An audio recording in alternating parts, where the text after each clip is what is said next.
EDSA.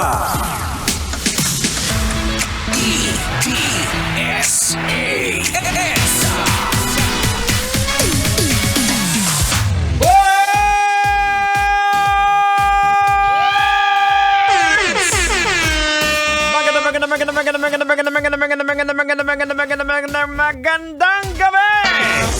That's true and bago Manila, oras natin, we got 29 minutes makalipas sa oras ng alas 7 ng gabi. Wow!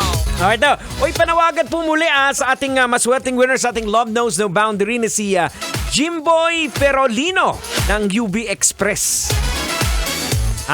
Jimboy Ferolino, ikaw ating maswerteng winner ng 1,500 pesos bilang boundary. At syempre, maaari pang madagdagan niya ng another 500 pesos.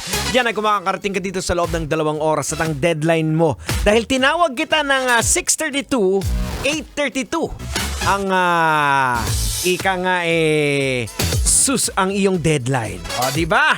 Okay. So, Jimboy, pag nakarating ka dito at maipakita mo kay Rakitera na kaya mong ipasok ang iyong hinlalaki sa iyong ilong, dadagdagan ng 500 pesos yan! Ang bihira naman, oh. Anyways, mga kabisyo, eto na. Hindi na natin patatagalin to. Pag-usapan na natin to!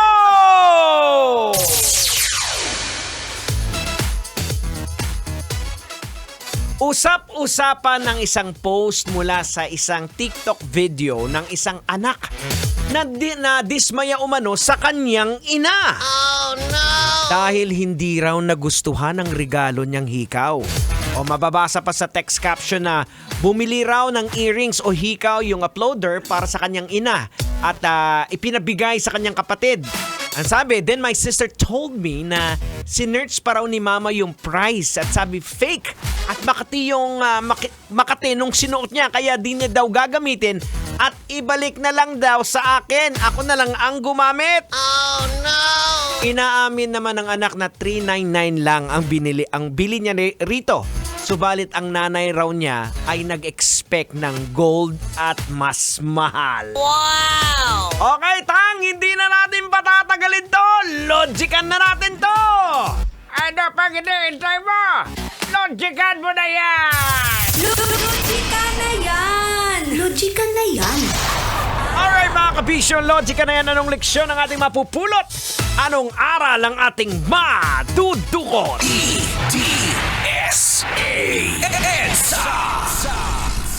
Boards! Kailangan pa bang i-memorize yan? Hindi ito basic na reaksyon ng taong niregaluhan. Nanay ka man o kaibigan. Oh no! Diba? Kahit gaano kaliit o kamura ng bagay na ibinigay sa'yo, dapat pinapasalamatan po natin, diba? Sabi nga sa isang kasabihan, it's the thought that counts. Diba? Yung pagkakataong naalala ka, nag-abala siya, nag-aksaya ng oras, it's more than enough.